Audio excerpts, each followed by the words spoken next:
Hi. Um, I've got new hair again. Um, got my little coffee. And these days I've been thinking a lot about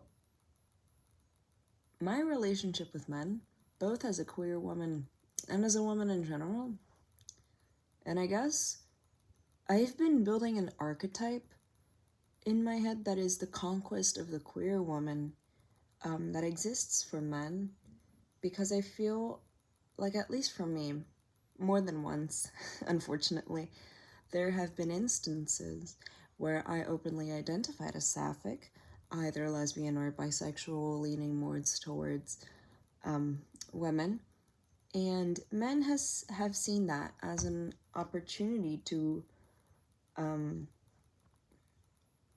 assert their own masculinity by because getting with me and quote unquote turning a lesbian straight would be the greatest affirmation to their own power as a man, and especially as an insecure man.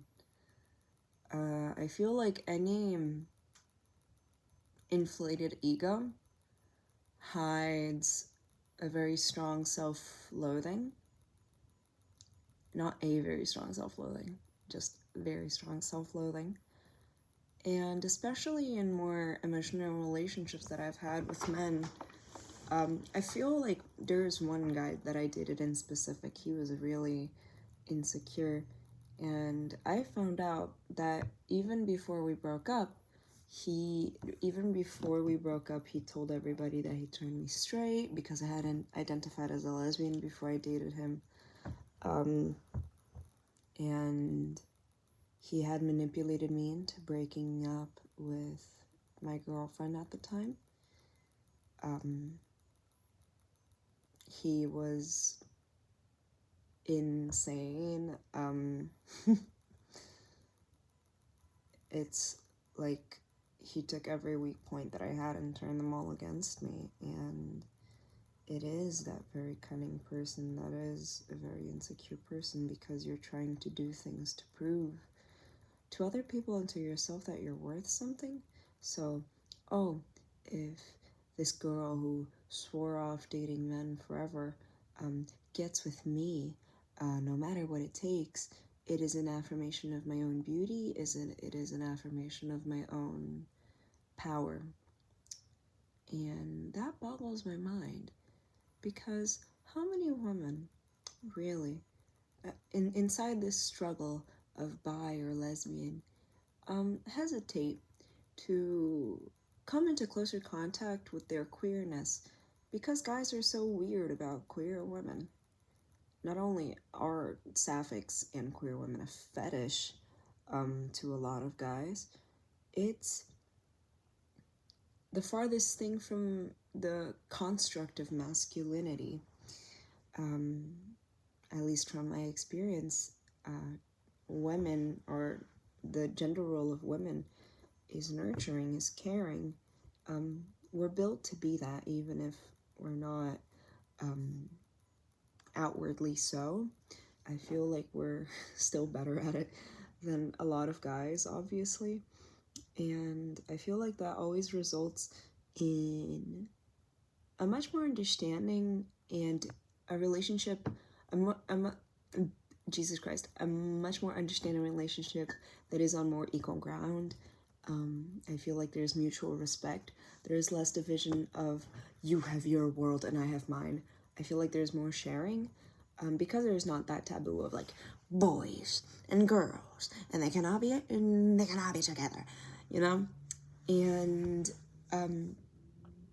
I feel that guys look at that thing that is so far away from their own masculinity that it becomes a way for themselves to project onto femininity, because obviously if they reflect any trait present in femininity, you know, they're gay, you know, like society immediately rejects them.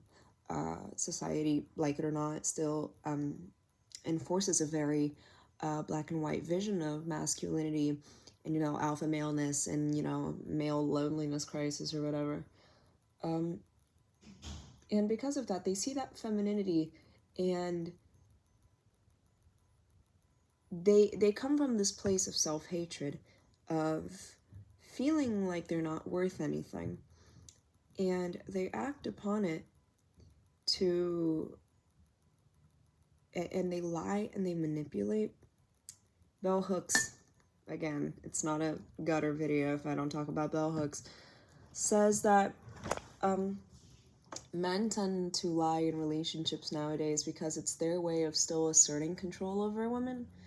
Because now, obviously, like, we can vote, we can have bank accounts, but lying and hiding things is a newer way of emotional warfare.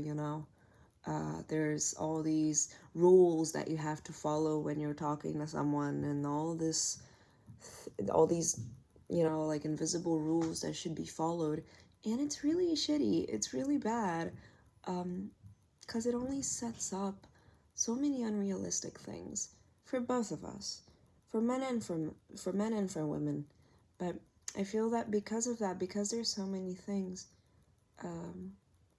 and sapphic relationships live so far away from that. Obviously, so many of us are in, like, situationship hell and whatever, and there's so many the issues just associated with being a queer woman by itself.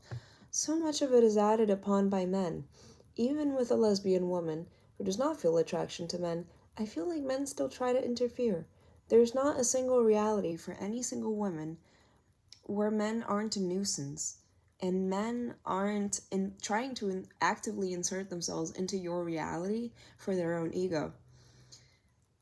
This guy, sometimes we would be together, and he would make me tell him, he would say to me, "Oh, I bet your ex didn't make you feel like that, my girl ex that he made me break up with." And he would make me say it, and it striked me as, you are seeking validation because how dare I date a woman who is inherently less than a man? You must be better than her.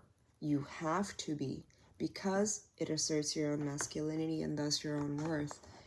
And that's when it really stuck out to me that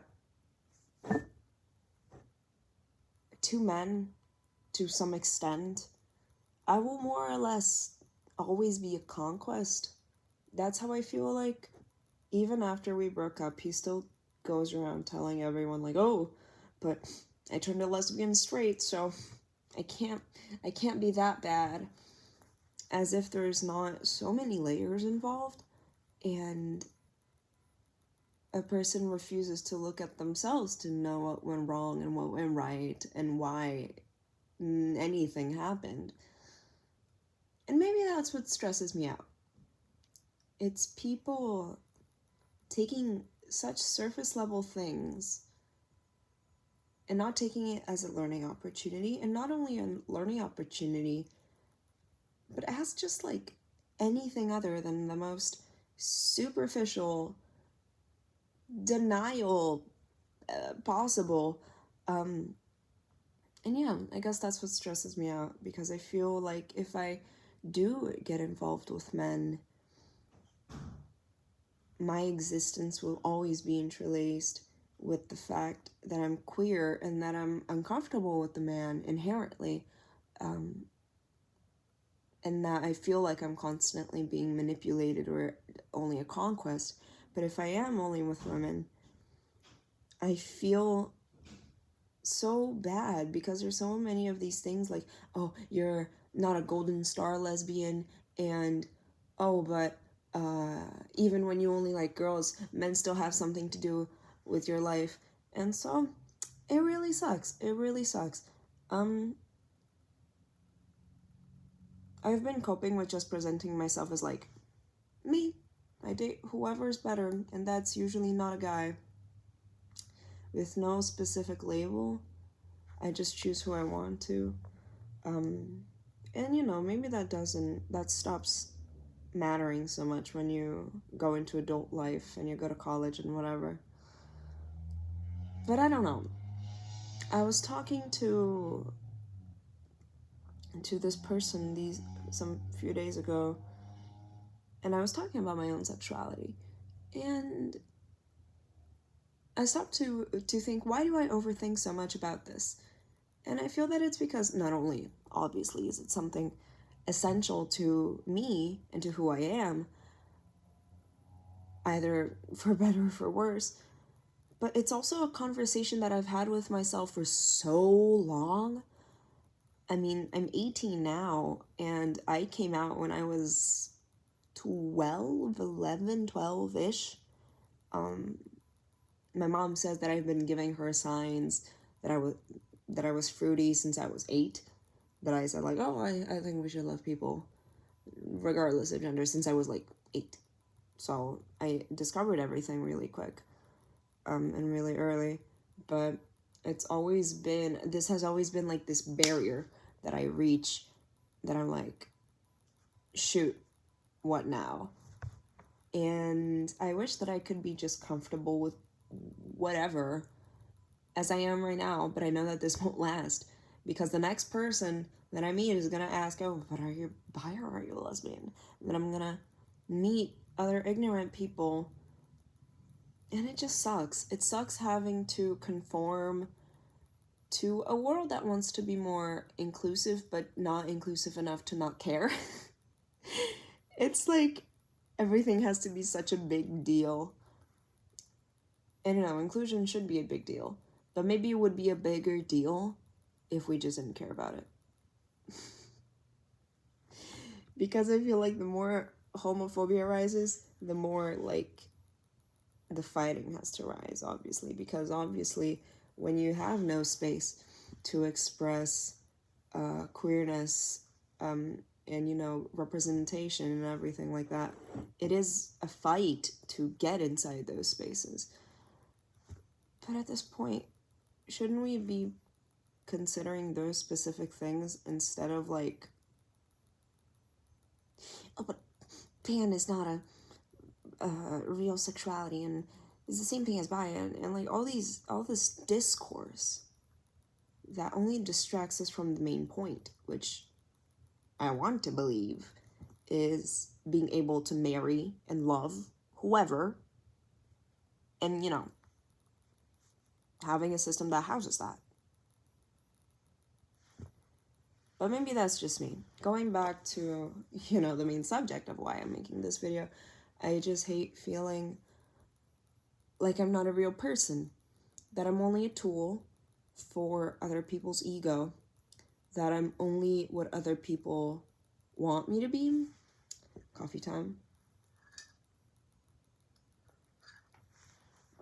This is so good. It's the freaking like cinnamon dolce stuff with vanilla creamer and vanilla syrup and so much sugar and so much milk.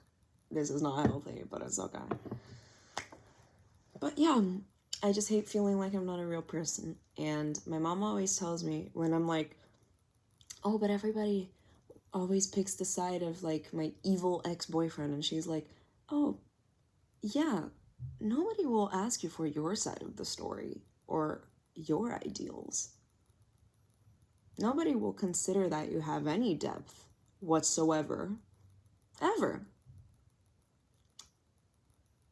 At my old school, I was with this guy very briefly. It was a very conserved time in my life. We never really got together.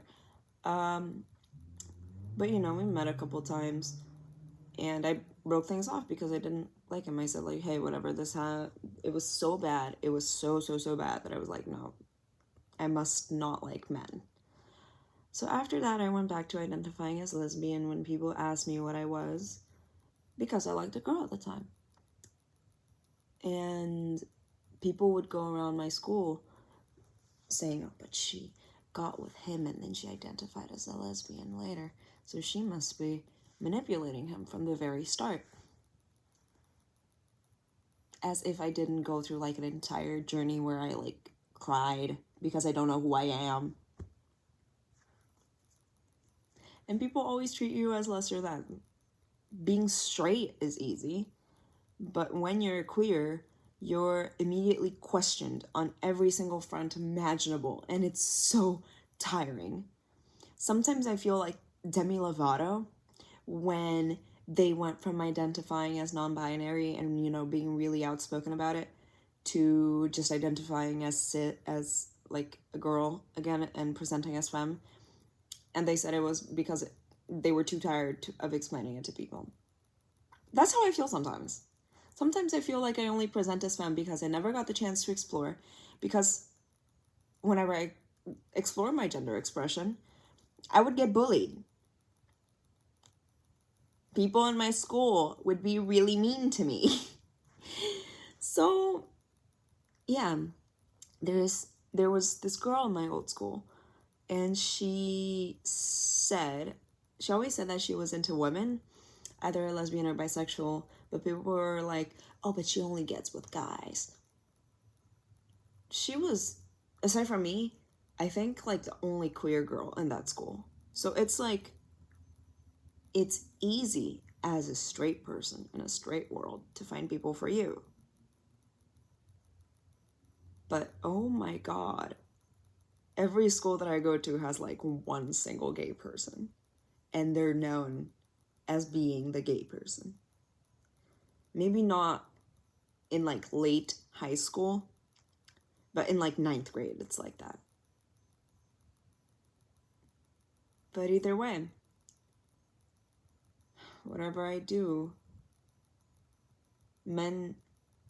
I can't live a narrative that is completely separate from men.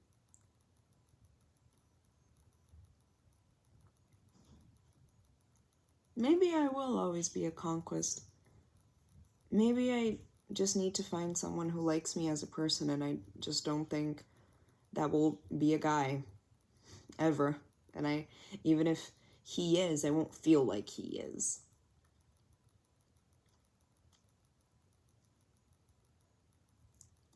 And yeah,